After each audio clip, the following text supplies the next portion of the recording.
समय की बात है। एक छोटे से गांव में एक ईमानदार और मेहनती लकड़हारा रहता था। उसका नाम था हरिया।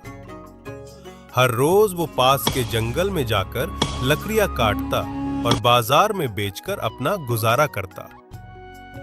लेकिन एक दिन गांव के जंगल में आग लग गई और वो पूरी तरह जल गया। अब लकड़ी काटने के लिए हरिया को दूर वाले काला जंगल जाना पड़ा। एक ऐसा जंगल जिसके बारे में गांव वालों का कहना था कि वो भूतिया है। गांव के बुजुर्ग ने कहा, हरिया बेटा, उस जंगल में मत जाना।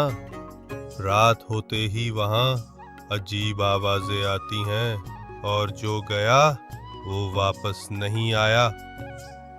लेकिन हरिया मजबूरी में गया क्योंकि उसके पास कोई और रास्ता नहीं। जैसे ही हरिया जंगल में घुसा, उसे महसूस हुआ जैसे किसी ने उस पर नजर गड़ा रखी हो। चारों तरफ अजीब सी खामोशी थी। पेड़ पुराने और डरावने लग रहे थे और दूर से एक चील की डरावनी चीख सुनाई दी। हरिया ने खुद को संभालते हुए कहा, डरना नहीं है, मैं तो सिर्फ लकड़ी काटने आया हूं। जैसे ही हरिया ने पहला पेड़ काटना शुरू किया, अचानक पास की झाड़ियों में से सरसराहट की आवाज आई। हरिया डर गया, लेकिन फिर भी काम करता रहा। लेकिन तभी उसके सामने एक सफेद धुंधली परछाई दिखी। वो धीरे धीरे उसके पास आने लगी। हरिया ने कुल्हाड़ी फेंकी और जोर से चिल्लाया, कौन है वहां? पर कोई जवाब नहीं आया। वो परछाई धीरे धीरे गायब हो गई। अगले दिन हरिया फिर गया और इस बार उस जगह पर उसे एक पुरानी डायरी मिली जो जमीन में आधी दबी हुई थी।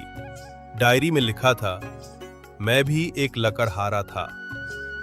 सालों पहले इस जंगल में आया था, पर जंगल मुझे निगल गया। अब मैं भी इसका हिस्सा बन चुका हूं। हरिया समझ गया कि जंगल में कुछ असामान्य शक्तियां हैं और वो उन आत्माओं का बसेरा बन चुका है जो यहां मारे गए। तीसरे दिन हरिया ने हिम्मत करके जंगल में एक मंदिर के खंडर देखे। वहां एक पुराना त्रिशूल पड़ा था।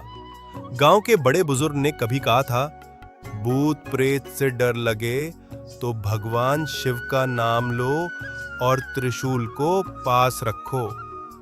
हरिया ने त्रिशूल उठाया और जब अगली बार वो परछाई आई, हरिया ने शिव का नाम लेकर त्रिशूल दिखाया।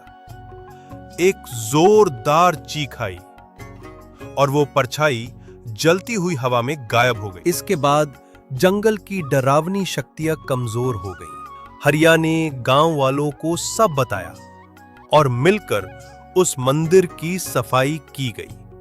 अब वो जंगल पहले जैसा शांत और सुरक्षित हो गया। सीख: डर से लड़ने के लिए हिम्मत, आस्था और समझदारी की जरूरत होती है।